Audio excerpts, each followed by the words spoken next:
अर्गनाइजेसनको चाहिँ वास्तविक चाहिँ कुरा के छ भन्दाखेरि हामी विभेद रहित समाज निर्माण गर्न चाहन्छौँ हैन।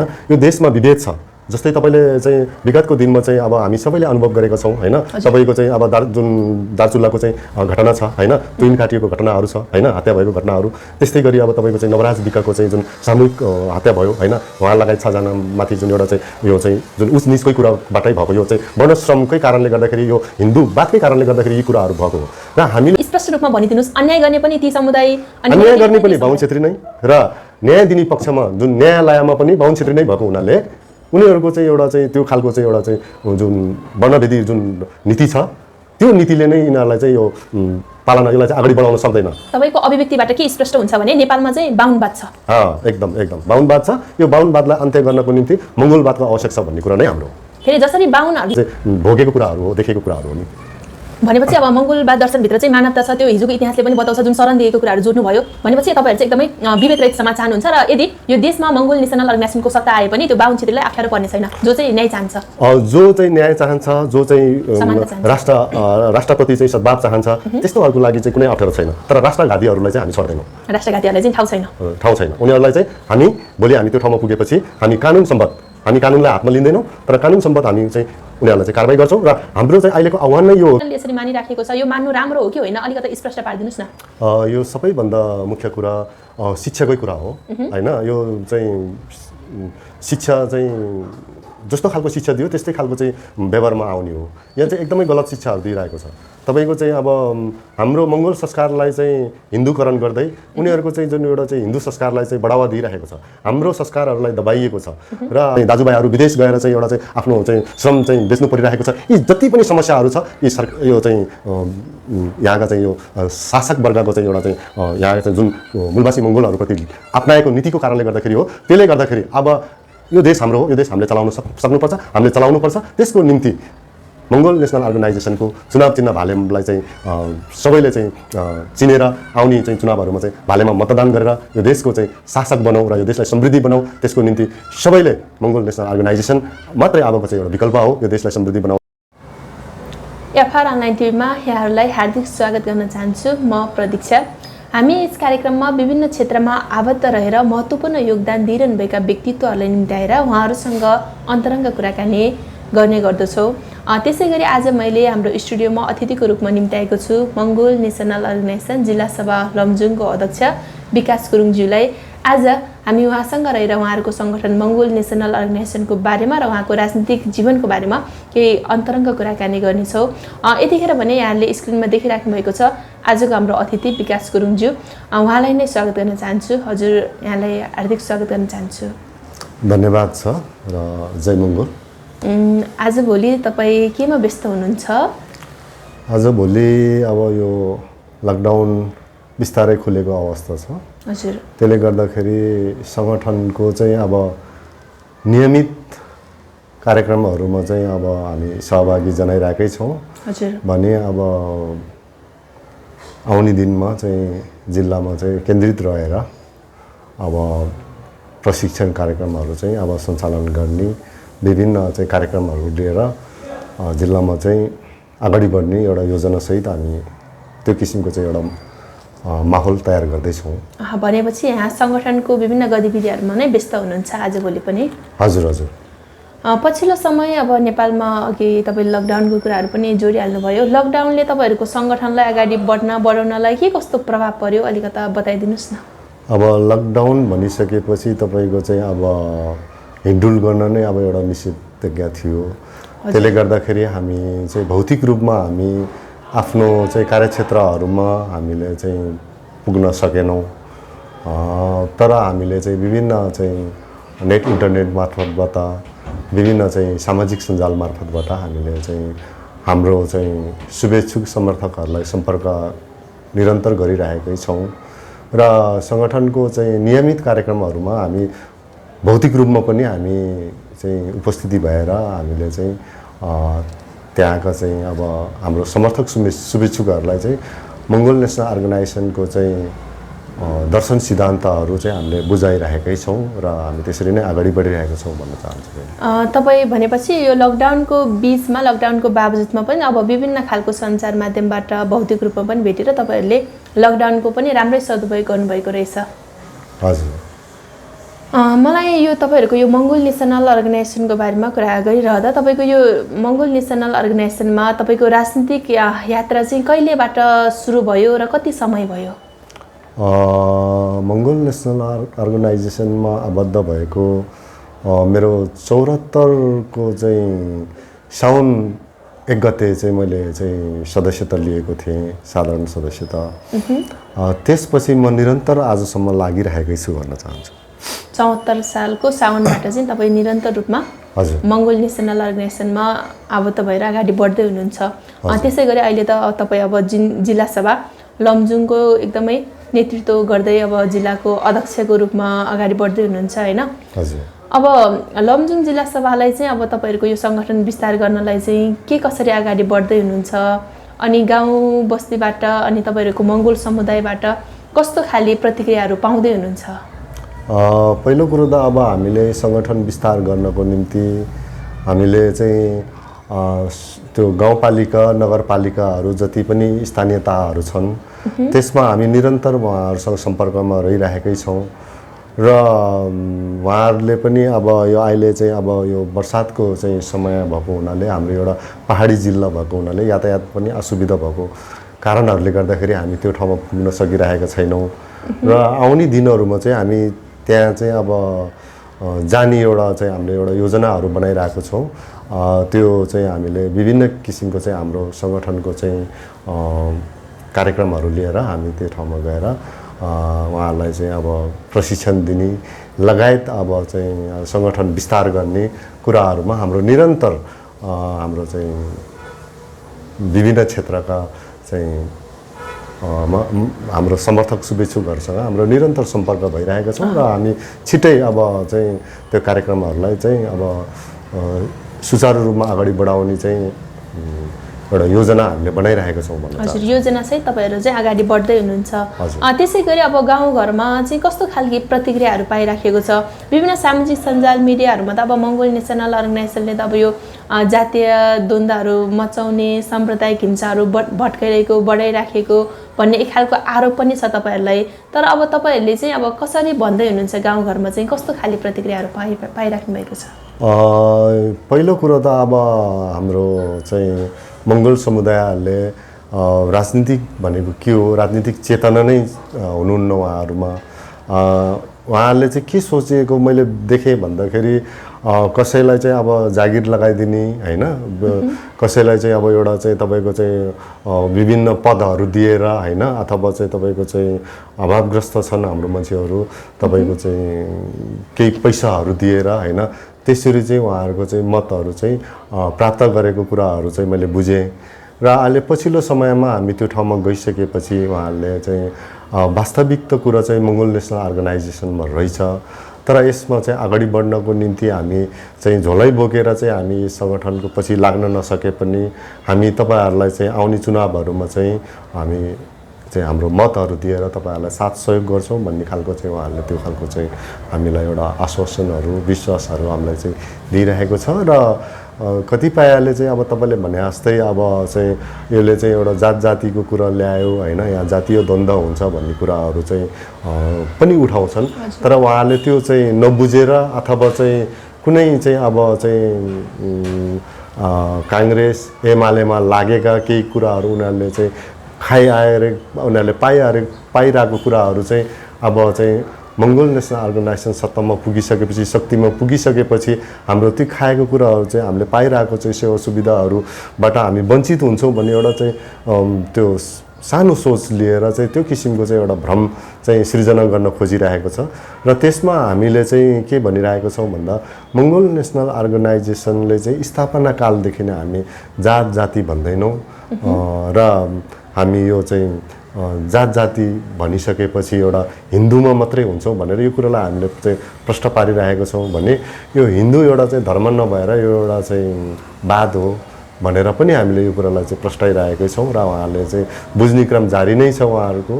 र यो चाहिँ हामीले के भनिरहेको छौँ भन्दाखेरि यो जात जाति जसले सृजना गर्यो त्यो नै एउटा मूल जड हो जातीय द्वन्द्व हुनुमा, जातीय विभेद हुनुमा, हैन, जुन किसिमको चाहिँ अहिले समाजमा भएको विभेदहरू छ यसको मूल जड नै यो हिन्दूवाद हो। हिन्दूवादमा मात्र यो चाहिँ जात जाति हुन्छ। त्यसकारण चाहिँ हामीले चाहिँ हामी मङ्गोलहरू चाहिँ हिन्दू होइनौँ, हामी जात जाति भन्दैनौँ भनेर यही कुरालाई प्रस्ताउँदै हामीबाट चाहिँ त्यो कुराहरू चाहिँ अब कुनै किसिमको द्वन्द्व हुँदैन र मङ्गोल नेसनल अर्गनाइजेसनले चाहिँ तपाईँको चाहिँ वैचारिक क्रान्तिमा चाहिँ हामी अगाडि बढिरहेको छौँ। त्यसले गर्दाखेरि कुनै किसिमको द्वन्द्व हुँदैन भन्ने कुराहरू नै हामीले प्रस्ताउँदै अगाडि यहाँको भनाइ अनुरूप चाहिँ अब जति पनि अब एमएनओलाई अथवा मङ्गोल नेसनल अर्गनाइजेसनलाई जुन पनि आरोपहरू लागिरहेको छ त्यो चाहिँ अब सामान्य मान्छेले नबुझेर चाहिँ त्यो लगाइराखेको छ भन्नुहुन्छ। त्यसै गरी अरू प्रतिक्रियाहरू चाहिँ सकारात्मक नै पाउनु भएको छ तपाईँको भनाइ अनुरूप। हजुर हजुर। त्यसै गरी अब मङ्गोल नेसनल अर्गनाइजेसनले अब तपाईँहरूले त यो हिन्दू भनेको पनि एक खालको बात मात्र हो भन्नुहुन्छ। त्यसै गरी अब अन्य अब तपाईँहरूको जस्तै अनुहार बोकेको मान्छेहरूले त्यसरी जनजाति आदिवासी भनेर स्वीकार राखेको छ, जुन नेपालको संविधानमा पनि त्यसरी सूचीकृत गरिएको छ, तर तपाईँहरू चाहिँ आफूलाई मूलवासी मङ्गोल भन्नुहुन्छ। खासमा यो जनजाति र आदिवासी स्वीकार्न तपाईँहरूले चाहिँ किन स्वीकार्नुहुन्न? त्यो चाहिँ सबैभन्दा मुख्य कुरा यो अहिले हामीले बोलिरहेको यो जुन भाषा छ यो हाम्रो राष्ट्रिय भाषा होइन, यो चाहिँ हिन्दीबाट खसेको भाषा हो र आदिवासी जनजाति भन्ने शब्द पनि यो हिन्दीबाटै चाहिँ जन्मिएको शब्द हो। त्यसले गर्दाखेरि कुनै पनि शब्दको अर्थ हुन्छ र त्यसको असर हुन्छ। असर त्यो नकारात्मक असर र सकारात्मक असरहरू हुन्छ। त हाम्रो चाहिँ समुदायहरूले यो कुराहरू बुझिरहेको छैन कि आदिवासीको चाहिँ वास्तविक शाब्दिक अर्थ के हो त र यसको असर के छ, यसको असर हामीलाई सकारात्मक खालको असर छ कि नकारात्मक असर छ, यी कुराहरू बुझिरहेको छैन। र जनजाति भन्ने कुरो शब्द र आदिवासी भन्ने शब्दमा आफैमा पारिभाषिक शब्द होइन, यो फरक शब्द हो, फरक अर्थ लाग्ने शब्दहरू।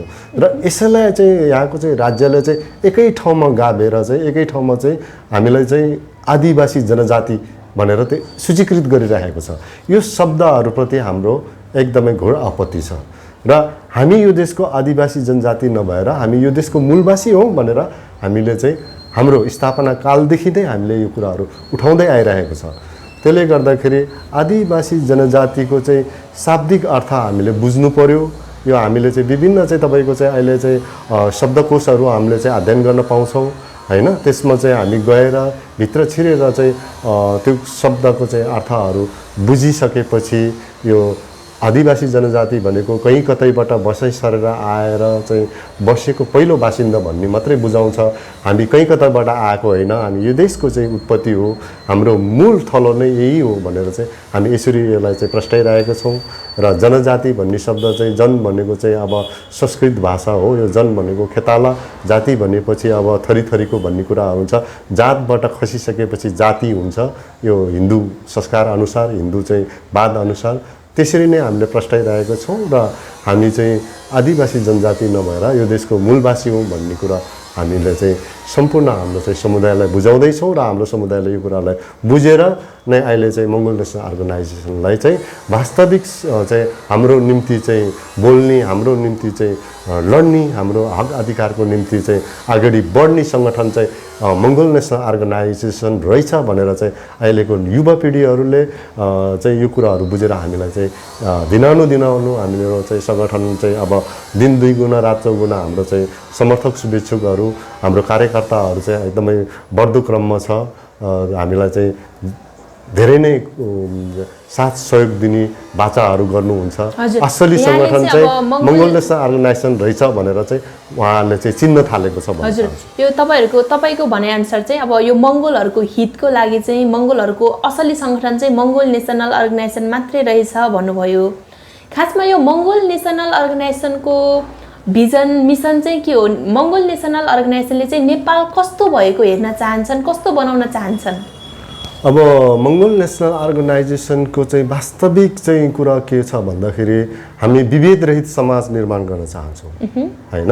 यो देशमा विभेद छ, जस्तै तपाईँले चाहिँ विगतको दिनमा चाहिँ अब हामी सबैले अनुभव गरेका छौँ होइन तपाईँको चाहिँ अब जुन दार्चुलाको चाहिँ घटना छ होइन तुइन काटिएको घटनाहरू छ होइन हत्या भएको घटनाहरू त्यस्तै गरी अब तपाईँको चाहिँ नवराज विकको चाहिँ जुन सामूहिक हत्या भयो होइन उहाँ लगायत 6 जना माथि जुन एउटा चाहिँ यो चाहिँ जुन उच निचकै कुराबाटै भएको यो चाहिँ वर्णश्रमकै कारणले गर्दाखेरि यो हिन्दूवादकै कारणले गर्दाखेरि यी कुराहरू भएको हो र हामीले वास्तवमै भन्यो भने मङ्गोल नेसनल अर्गनाइजेसनले यहाँका 80% मूलवासी मङ्गोलहरूको मात्रै हितको निम्ति नभएर 20% बाहुन क्षेत्री अर्थात् संविधानमा खस आर्य भनेर उहाँहरूले चाहिँ आफ्नो अस्तित्व चाहिँ उहाँहरूले चाहिँ स्थापित गरिसक्नु भएको छ ती खस आर्यहरूलाई पनि हामी चाहिँ एउटा मानव अधिकारभित्र रहेर एउटा चाहिँ मानवको दर्जामा राखेर उहाँहरूलाई पाउनुपर्ने हक अधिकार उहाँहरूलाई दिएर जुन विभेद उहाँहरूबाट भइरहेको छ त्यो विभेदको अन्त्य गर्ने र हामीमा एक किसिमको चाहिँ समानता आउने एउटा चाहिँ सरकार हामी निर्माण गर्न चाहन्छौँ र यहाँ अब चाहिँ देश आज भन्दा तपाईँको चाहिँ केही वर्ष अगाडि मैले तपाईँको चाहिँ 17,000 20,000 त्यसरी एक प्रति व्यक्ति चाहिँ ऋण छ भन्ने कुराहरू सुन्नमा आउँथ्यो तर आजको अवस्थामा आइसक्दाखेरि यहाँ चाहिँ 50,000 भन्दा बढी चाहिँ नागिसकेको छ तर देशको चाहिँ विकास भनेको चाहिँ जिरो एकदमै चाहिँ यो एकदमै चाहिँ खतम चाहिँ छ यो भ्रष्टाचार गर्न मात्रै चाहिँ निपुण छ यहाँका सरकारहरू त्यसले गर्दाखेरि हामी भ्रष्टाचार रहित एउटा चाहिँ विभेद रहित एउटा चाहिँ राष्ट्र निर्माण गर्न चाहन्छु हजुर यहाँले चाहिँ अब मङ्गोल नेसनल अर्गनाइजेसन चाहिँ एकदमै समृद्धि भ्रष्टाचार रहित विभेद रहित समाज निर्माण गर्न चाहन्छौ भन्नुभयो अब यो चाहिँ अब अरू कुनै पनि राजनीतिक दलले अहिलेसम्म गर्न सकेको छैन तपाईहरुले चाहिँ गर्न सकिन्छ भन्ने एक खालको जनतालाई कसरी विश्वास दिलाउनुहुन्छ कसरी गर्न सक्नुहुन्छ तपाईहरुले सबैभन्दा पहिलो कुरो त लोकतन्त्र धर्मनिरपेक्ष प्रान्तीयताको निम्ति जेल जानु हुने यो कुराको चाहिँ बुलन्द आवाज उठाएर लेखेर चाहिँ उहाँले चाहिँ यो कुराले चाहिँ यो देशमा स्थापित हुनुपर्छ भनेर चाहिँ जुन उहाँले चाहिँ नेपाली राजनीतिमा आधेका सच्चाइ लेख्नुभयो हाम्रो फाउन्डर प्रेसिडेन्ट डाक्टर गोपाल गुरुङले उहाँलाई चाहिँ जेल हालिएको छ 2टा मुद्दा लगाएर हैन त्यसले गर्दाखेरि हामी यो देशमा लोकतन्त्र चाहन्छौँ धर्मनिरपेक्ष चाहन्छौँ प्रान्तीयता चाहन्छौँ त्यसको मतलब के हो भने लोकतन्त्रमा सबैभन्दा ठुलो कुरा चाहिँ यहाँको चाहिँ कानुन एउटा चाहिँ देशको कानुनलाई चाहिँ हामीले मान्नुपर्छ एउटा त्यस्तो खालको चाहिँ कानुन हामी निर्माण गर्छौँ जो कि अब हाम्रै मङ्गोल नेसनल अर्गनाइजेसनकै पनि कार्यकर्ताहरूले कानुन विपरीत काम गर्छ भने ऊ पनि सजायको भागीदारी हुन्छ हजुर र हामी कानुनलाई चाहिँ उल्लङ्घन गर्दैनौँ कानुनलाई नै हामीले चाहिँ एउटा चाहिँ आफ्नो चाहिँ मूल सिद्धान्त सम्झेर यो देशलाई चाहिँ समृद्धि गर्नेदेखि लिएर देशको हरेक कुराहरू चाहिँ हामीले चाहिँ जुन बनाउनु पर्ने कुराहरू जुन निर्धारण गर्नुपर्ने कुराहरू हामी देशको चाहिँ एउटा चाहिँ संविधानमा भएको जुन केही कुराहरू हामीले चाहिँ संशोधन गर्नुपर्ने छ हाम्रो अनुकूलतामा छैन ती कुराहरूलाई हामीले संशोधन गरेर यही संविधानलाई नै हामीले चाहिँ एउटा मूल कानुन मानेर संविधानलाई चाहिँ हामीले पालना गरेर हामी अगाडि बढ्छौँ र यो व्यक्ति बोल्ने कुरा हुँदैन यो चाहिँ संविधानले गर्ने कुराहरू हो त्यसले गर्दाखेरि जो कहिले पनि अथवा मङ्गोल नेसनल अर्गनाइजेसनकै कुनै पनि व्यक्तिले त्यो चाहिँ संविधान विपरीत काम गर्छ कानुन विपरीत काम गर्छ भने उहाँ पनि एउटा चाहिँ कानुनीको कठघरामा उभिनुपर्छ भन्ने मान्यता हाम्रो सङ्गठनको रहेको छ र हामी सधैँ जो चाहिँ अन्याय गर्छ कानुन विपरीत हिँड्छ कानुन विपरीत चल्छ भने त्यो मङ्गोल समुदायकै मात्रै नभएर मङ्गोल नेसनल अर्गनाइजेसनकै कार्यकर्ता नेता भए पनि हाम्रो चाहिँ सङ्गठनले त्यस्ता व्यक्तिहरूलाई चाहिँ कानुनको कठघरामा उभ्याउने छ भन्ने एउटा हाम्रो चाहिँ विश्वास र प्रतिबद्धता जनाउन चाहन्छु हजुर भनेपछि तपाईहरु चाहिँ त्यो कानुन विधि विधान अनुरूप चाहिँ चल्न चाहनुहुन्छ र चल्नुहुन्छ हजुर सोही कारण चाहिँ अब देशमा चाहिँ त्यो खालको स्पष्टता त्यो खालको निष्पक्षता त्यो भ्रष्टाचार र विभेद रहित समाज निर्माण हुन्छ भन्ने यहाँको विश्वास हजुर यहाँ अहिले चाहिँ के छ भने त्यसै गरी तपाईले के पनि भन्नुभयो भने अब यो देशको जुन संविधान र कानुन चाहिँ तपाईहरुको अनुकूलमा छैन भन्नुभयो उसो भए यो देशको कानुन र संविधान चाहिँ कसको अनुकूलमा छ त यो अहिले चाहिँ वास्तवमै भन्यो भने यो संविधान चाहिँ यो यहाँका चाहिँ 20% बाहुन क्षेत्रीको चाहिँ हितमा मात्रै छन् हामी बहुसङ्ख्यक मूलवासीहरूको हितमा छैन, हाम्रो हक अधिकारहरू कहीँ पनि छैन यहाँ। त्यसले गर्दाखेरि हाम्रो संविधानमा हाम्रो अस्तित्व कायम गरिएको छैन। फेरि तपाईँ त्यसो भन्नुहुन्छ भने अहिलेकै संविधानमा 2072 सालकै जुन जारी संविधानमा तपाईँहरूले नै मुख्य रूपमा उठाउँदै गरेको लोकतन्त्र, धर्मनिरपेक्ष र प्रान्तीय संहिता पनि अटेको छ नि। हो, यो मैले तपाईँलाई के भन्न खोजिरहेको थियो भने धेरै कुराहरू यहाँको कानुन जति पनि नीति नियमहरू छ कागजमा सीमित छ, हजुर, त्यसलाई व्यवहारमा उतारिएको छैन, हजुर, हैन। र मङ्गोल नेसनल अर्गनाइजेसनको मङ्गोलवाद दर्शन भनेको यो व्यावहारिक दर्शन हो। यो हामीले चाहिँ व्यावहारिक रूपमै चाहिँ यसलाई चाहिँ लागू गर्ने हाम्रो चाहिँ एउटा चाहिँ हाम्रो चाहिँ नीति हो। त्यसले गर्दाखेरि अहिले जति पनि कानुनहरू छन् भ्रष्टाचारीलाई कारबाही गर्ने, हैन, विभिन्न चाहिँ नीति नियमहरू बनाइएको छ, त उनीहरूको अनुकूल त्यसलाई घुमाइएको छ। तलपट्टि गएर चाहिँ फलाना बुँदा यति नम्बर बुँदा चाहिँ यस्तो भएको खण्डमा भनेर तारा आनी त्यसरी चाहिँ घुमाइरहेको छ यहाँ हामीलाई। र जति पनि नीति नियमहरू बनेको छ त्यो व्यावहारिक रूपमा आएको छैन र मङ्गोल नेसनल अर्गनाइजेसन व्यावहारिक रूपमा त्यसलाई लागू गर्न चाहन्छ। जस्तै तपाईँले भन्नुभयो लोकतन्त्र, धर्मनिरपेक्ष, प्रान्तीयता जुन हाम्रो संविधानको प्रस्तावनाको चाहिँ प्रारम्भिकमै राखिएको छ, यो प्रति हाम्रो सहमति छ।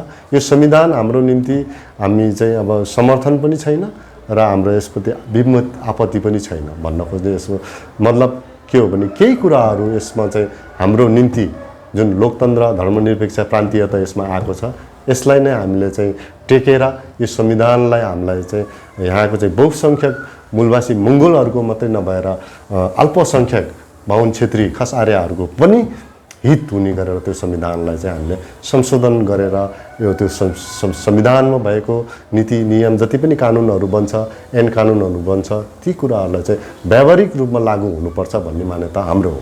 यो जति पनि नियम नीति नियमहरू छ त्यो व्यावहारिक रूपमा चाहिँ नआएको हुनाले, एउटा कागजमा मात्रै सीमित भएको हुनाले विभिन्न किसिमबाट त्यसलाई चाहिँ बङ्ग्याएर विभिन्न किसिमबाट त्यसलाई चाहिँ आफ्नो अनुकूलतामा चाहिँ त्यसलाई चाहिँ उपयोग गरेर चाहिँ अगाडि बढिरहेको चाहिँ जुन अहिले देख्छौँ हामीले, त्यसलाई चाहिँ हामी चाहिँ व्यावहारिक रूपमा चाहिँ सही ढङ्गबाट चाहिँ लागू गर्नुपर्छ भन्ने कुराहरू हाम्रो मान्यता हो। यो चाहिँ अब तपाईँले जुन संविधान कानुनको कुराहरू गर्नुभयो, जुन चाहिँ व्यावहारिक रूपमा लागू गर्न सकिराखेको छैन जुन भन्नुभयो नि, यो चाहिँ के कारणले व्यवहारमा ल्याउन सकिराखेको छैन, कसले चाहिँ ल्याइराखेको छैन, अलिकता स्पष्ट पारिदिनुहोस् न। तपाईँको यो जुन अब बाहुनवाद भन्ने कुरा छ, यो बाहुनवाद भनेको यस्तो चाहिँ हो कि उनले चाहिँ उनीहरू नै सुपरियर, उनीहरू नै सर्वे सर्वा, हैन। र तपाईँको चाहिँ भारतमा चाहिँ अङ्ग्रेजहरूले चाहिँ इस्ट इन्डिया चाहिँ कम्पनी स्थापित गरेर चाहिँ उनीहरूले चाहिँ एउटा चाहिँ त्यहाँ आफ्नो चाहिँ वर्चस्व कायम गर्यो। पछि उनीहरूले चाहिँ एउटा चाहिँ आफ्नो शासन सत्ता नै आफ्नो हातमा लियो र उनीहरूले के भनेको छ भने बाहुन न्यायाधीश हुनै सक्दैन, बाहुनले न्याय दिनै सक्दैन भनेर त्यो किसिमको अभिव्यक्तिहरू दिएको छ। त्यो हामीले खोज अनुसन्धान गर्न सकिन्छ। यहाँ किन भइरहेको छैन भन्दाखेरि यहाँ तपाईँको चाहिँ अन्याय गर्ने पनि ती समुदाय नै र न्याय दिने ठाउँमा पनि ती समुदाय नै भएको हुनाले उनीहरूले चाहिँ यो ठाउँमा चाहिँ न्याय स्थापित गर्न नसकेको भन्ने कुरा हामीले बुझेको छौँ। हजुर, यहाँले स्पष्ट रूपमा भनिदिनुहोस्, अन्याय गर्ने पनि ती समुदाय, अन्याय गर्ने पनि बाहुन क्षेत्री नै र न्याय दिने पक्षमा जुन न्यायालयमा पनि बाहुन क्षेत्री नै भएको हुनाले उनीहरूको चाहिँ एउटा चाहिँ त्यो खालको चाहिँ एउटा चाहिँ जुन वर्णभेदी जुन नीति छ त्यो नीतिले नै यिनीहरूलाई चाहिँ यो पालना यसलाई चाहिँ अगाडि बढाउन सक्दैन। तपाईँको अभिव्यक्तिबाट के स्पष्ट हुन्छ भने नेपालमा चाहिँ बाहुनवाद छ। एकदम बाहुनवाद छ। यो बाहुनवादलाई अन्त्य गर्नको निम्ति मङ्गोलवादको आवश्यक छ भन्ने कुरा नै हाम्रो। फेरि जसरी बाहुनवादले मङ्गोलहरूलाई न्याय दिन सकेको छैन, फेरि मङ्गोलवाद आयो भने फेरि बाहुनहरूले न्याय नपाउने हो कि भन्ने एक खालको जिज्ञासा पनि हुन्छ नि। त्यो त यस्तो छ, तपाईँलाई मैले के भन्न चाहन्छु भन्दाखेरि हिजो 1495मा सन् 1495मा जुन बाहुन क्षेत्रीको पुर्खाहरूलाई मुगल राजा अलाउद्दिन खिल्जीले खेद्दाखेरि शरणार्थीको रूपमा हाम्रो चाहिँ जुम्लाको सिन्जा भन्ने ठाउँमा चाहिँ शरण लिन आएको थियो। हाम्रो पुर्खाहरूले चाहिँ उनीहरूलाई शरण दिएको थियो, घाँस बाँसको व्यवस्था मिलाएको थियो। तर गुणले गुण खान्छ तँलाई म खान्छु भन्ने नीति हामीमाथि अपनायो। हाम्रो चाहिँ यो प्राकृतिक हाम्रो चाहिँ यो चाहिँ संस्कारगत नै मङ्गोल भनेको यो मङ्गोलवाद भनेको यो संस्कारगतमै हाम्रो चाहिँ आजभन्दा चाहिँ तपाईँको चाहिँ हजारौँ हजार वर्षदेखि हाम्रो चाहिँ यो चाहिँ रगतसँग चाहिँ हाम्रो चाहिँ जोडिएको कुराहरू छ। हाम्रो त्यो व्यवहार चाहिँ हामीसँग आउँछ। त्यो कुराहरू हेर्न सकिन्छ। तपाईँले इतिहास हेर्नुपर्ने हुन्छ। इतिहासमा यदि हाम्रो पुर्खाहरूले उनलाई चाहिँ बास नदिइकन उनीहरूलाई चाहिँ खेद्न पनि सक्थ्यो नि त। तर एउटा मानवताको नाताले चाहिँ बिचाराहरू अब यसरी चाहिँ ज्यान जोगाउन आएको एउटा चाहिँ मानवताको चाहिँ नाताले चाहिँ एउटा बासको चाहिँ व्यवस्था गराउनुपर्छ, उनीहरूलाई बस्ने व्यवस्था मिलाउनुपर्छ भनेर त्यो गरे हो नि त। तर हामीलाई नै उठी बास गरायो। त फेरि हामीले चाहिँ उनीहरूकै चाहिँ नीति, उनीहरूको पुर्खाले लिएको नीति फेरि हामीले त्यही नीति लिएर बाहुन क्षेत्रीलाई फेरि यहाँबाट उठीबास गराउने हो भने बाहुनवाद र चाहिँ मङ्गोलवादमा अन्तर त भएन नि त। हामी चाहिँ अन्याय भयो भनेर कराइराख्नु चाहिँ होइन, हामी यसरी लागिराख्नु आफ्नो चाहिँ सम्पूर्ण कुराहरू त्यागेर चाहिँ सङ्गठनको चाहिँ हितको निम्ति चाहिँ हामी यसरी लागिराख्नु त औचित्य भएन नि। हामी चाहिँ विभेद रहित चाहन्छौँ। जुन नीति हामी माथि थुपार्यो, जुन नीति हामी माथि लागू गर्यो, त्यो नीतिको अन्त्य हुनुपर्छ भन्ने हाम्रो कुरा हो, हाम्रो चाहिँ विचार हो। हामी त्यसरी चाहिँ आश्वासन गर्न चाहन्छु। अहिले तपाईँले व्यावहारिक रूपमा पनि हेर्नुहोस्, तपाईँको चाहिँ हाम्रो चाहिँ गाउँठाउँमा हाम्रो मङ्गोल समुदाय भएको ठाउँमा जानुहोस्, कतिको चाहिँ हामीले चाहिँ कस्तो किसिमको चाहिँ हामीलाई चाहिँ व्यवहार गरिन्छ र बाहुन क्षेत्रीहरू भएको ठाउँमा चाहिँ जानुहोस् कस्तो किसिमको व्यवहार हुन्छ। त्यो त प्रत्यक्ष हामीले चाहिँ भोगेको कुराहरू हो, देखेको कुराहरू हो नि।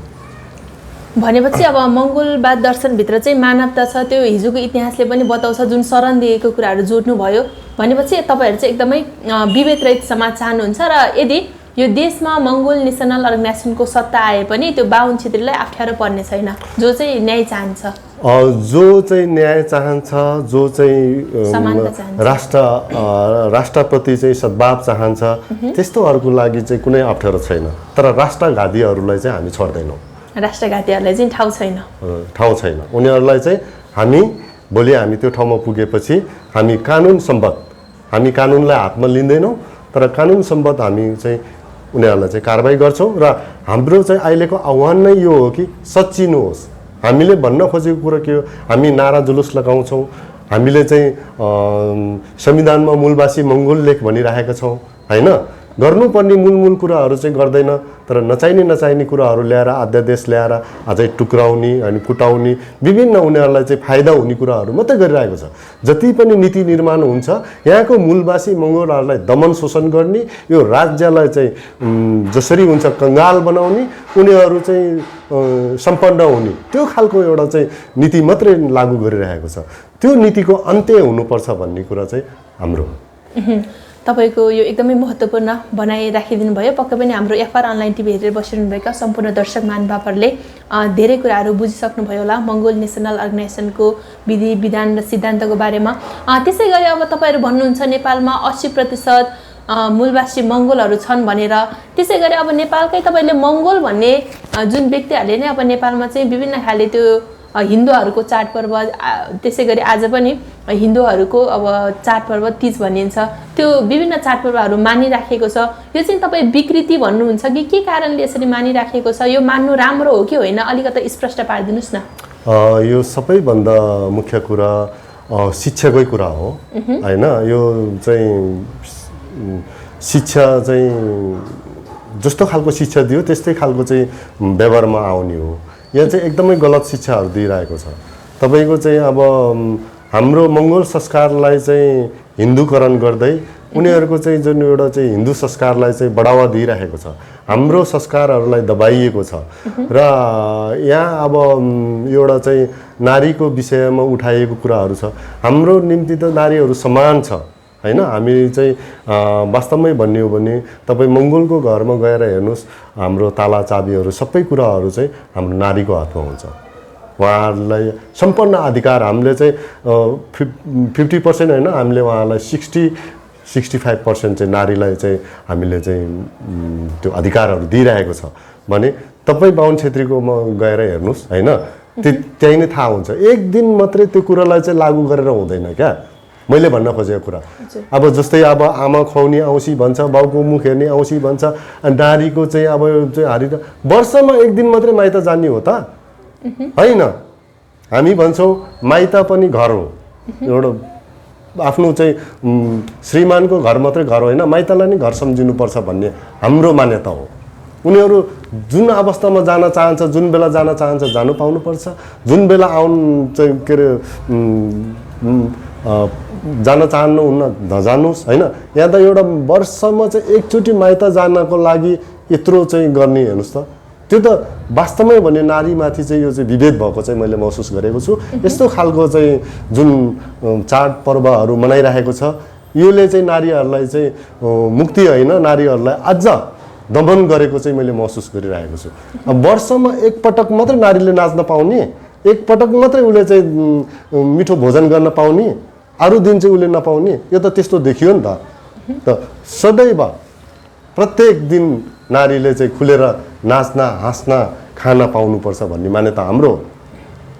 यो चाहिँ एक दिन मात्रै मनाएर नारीकोलाई चाहिँ अधिकार दियो, नारीले चाहिँ उन्मुक्ति पायो भन्ने कुरा चाहिँ यो चाहिँ एउटा चाहिँ तपाईँको चाहिँ यो खोलाको गीत जस्तो हो। त्यसै अब तपाईँको भनाइ अनुरूप चाहिँ यो जुन खोलाको गीत जस्तो भन्नुभयो, एक दिन मात्र गरेर चाहिँ पुग्दैन, त्यो चाहिँ अब नारीमाथि नै विभेद भइराखेको छ भन्ने अभिव्यक्ति दिनुभयो। त्यसै गरी यो सबै यो देखासी केही कुराहरू भइराखेको छ, यो चाहिँ शिक्षाको कमीले भन्नुभयो तपाईँको भनाइ अनुरूप। हजुर, अब यो त खासै अब यो त हाम्रो मङ्गोलहरूको संस्कार होइन नि त। तर अहिले जति पनि अब चाहिँ पार्टी प्यालेसहरूमा होइन, जति पनि कार्यक्रमहरूमा हाम्रै मङ्गोल चाहिँ नारीहरू चाहिँ म तपाईँलाई यही कुरा एकदमै चाहिँ त्यसै गरी अब त्यो हाम्रै अब त मङ्गोल समुदायकै मान्छेहरूले यो फलो गरिराखेको छ, नाचिराखेको छ, एक खालको त्यो विकृति स्वरूप नै अगाडि बढिराखेको छ। त्यस्तो मङ्गोल समुदायको नारीहरूलाई अथवा हिन्दू चाड मानिरहने व्यक्तिहरूलाई चाहिँ के भन्न चाहनुहुन्छ तपाईँ? म उहाँहरूलाई के भन्न चाहन्छु भने पहिलो कुरा आफू के हो भनेर चिन्नुहोस् र आफ्नो के हो, हाम्रो संस्कार के हो त्यो बुझ्नुहोस् होइन। र अरूको कुरामा चाहिँ लैलैमा नलाग्नुहोस् होइन। वास्तविकता कुरा बुझ्नुहोस्, आफ्नो के हो आफूलाई चिन्नुहोस् र आफ्नो के हो आफ्नो कुरालाई चाहिँ बढावा गर्नुहोस्, अरूको कुरालाई होइन। र अब त्यो त उहाँहरूको स्वतन्त्र हो, म चाहिँ अब नाच्नै हुँदैन जानै हुँदैन भनेर त्यो किसिमको चाहिँ कुरा चाहिँ मैले गर्दिनँ, म गर्न पनि चाहन्न। तर वास्तविकता बुझ्नुहोस्, आफ्नो के हो आफूको हो त्यो कुरा बुझेर आफ्नो संस्कार संस्कृतिलाई अगाडि बढाउनुहोस्।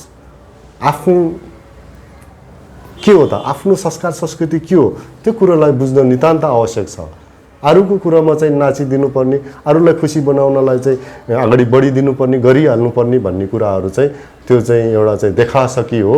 देखासकीले चाहिँ कहिल्यै पनि समाजमा परिवर्तन ल्याउन सक्दैन। वास्तविकता कुरा चाहिँ आफ्नो के हो त्यो कुरा चिनेर आफ्नो चाहिँ कुराहरूलाई बुझेर अँगालेर अगाडि बढ्यो भने पक्कै पनि समाजमा परिवर्तन आउनेछ र समृद्धि समाज बनाउन सकिनेछ।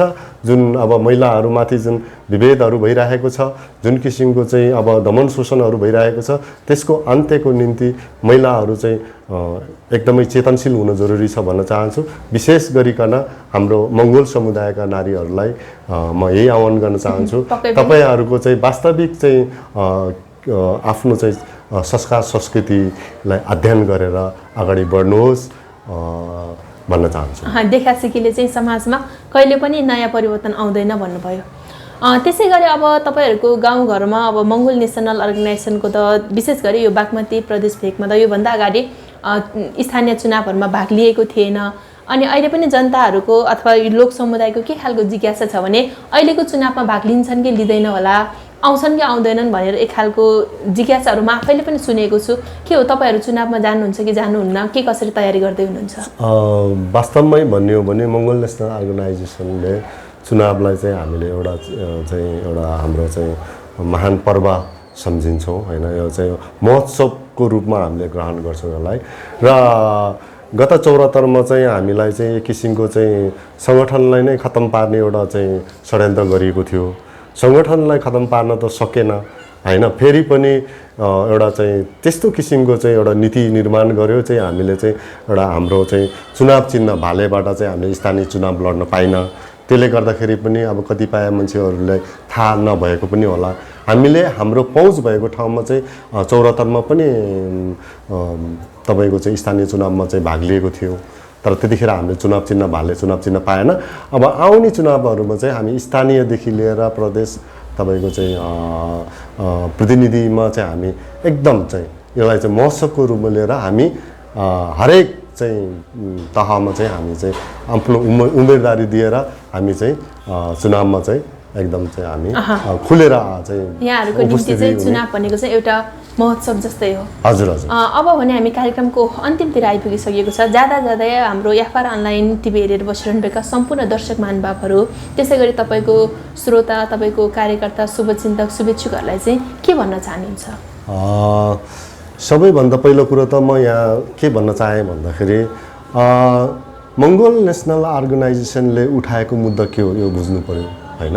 मङ्गोल नेसनल अर्गनाइजेसनले के भन्छ भने म एकदमै छोटकरीमा गएँ।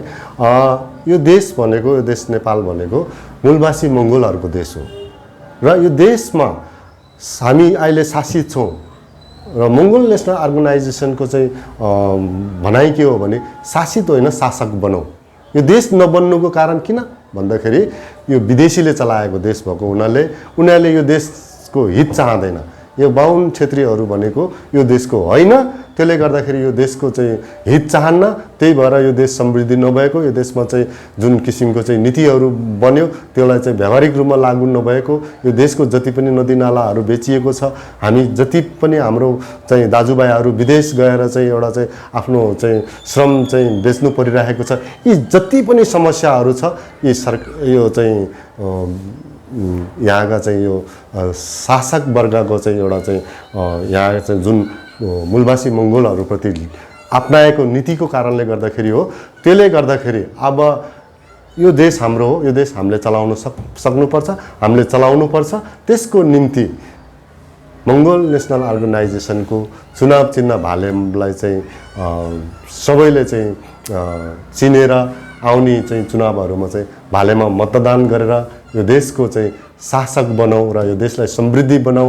त्यसको निम्ति सबैले मङ्गोल नेसनल अर्गनाइजेसन मात्रै अबको चाहिँ एउटा विकल्प हो। यो देशलाई समृद्धि बनाउने हो भने त्यसबाहेक अरू कुनै पनि पार्टीहरू चाहिँ यो देशको चाहिँ समृद्धि चाहन्न, हित चाहन्न भन्ने कुराहरूलाई बुझेर यो देश प्रेमी जो बाहुन क्षेत्रीहरूले पनि मङ्गोल नेसनल अर्गनाइजेसनप्रति चाहिँ कुदृष्टिले हेर्न छोडेर उहाँहरूको पुर्खाले गरेको लिएको नीति, हामीमाथि लादेको नीतिहरू चाहिँ गलत हो भन्ने कुरालाई चाहिँ आत्मसात गरेर अब मङ्गोलहरूले जुन देश बनाउनको निम्ति, यो देशलाई चाहिँ हराभरा बनाउनको निम्ति, देशलाई समृद्धि बनाउनको निम्ति जुन दर्शन लोकतन्त्र, धर्मनिरपेक्ष, प्रान्तीयतालाई चाहिँ अगाडि सारेर हामी अगाडि बढिरहेका छौँ र मङ्गोल नेसनल अर्गनाइजेसन यो देशमा समानता, भातृत्व, स्वतन्त्रता चाहन्छ। त्यही कुराहरूलाई चाहिँ बुझेर मङ्गोल नेसनल अर्गनाइजेसनलाई राष्ट्रप्रेमी नेपालीहरूले चाहिँ माया गरेर अब भाले चुनाव चिन्हमा चाहिँ मतदान गरेर मङ्गोल नेसनल अर्गनाइजेसनलाई शक्तिमा स्थापित गराउनुहोस्, हामी गरेर देखाउँछौँ भन्न चाहन्छु। हस् त। यहाँको जुन सफल राजनीतिक जीवनको लागि एकदमै शुभकामना व्यक्त गर्दै जुन महत्त्वपूर्ण समय र संवादको लागि पुनः पनि धेरै धेरै धन्यवाद दिन चाहन्छु। हस्, धन्यवाद। जय मङ्गल।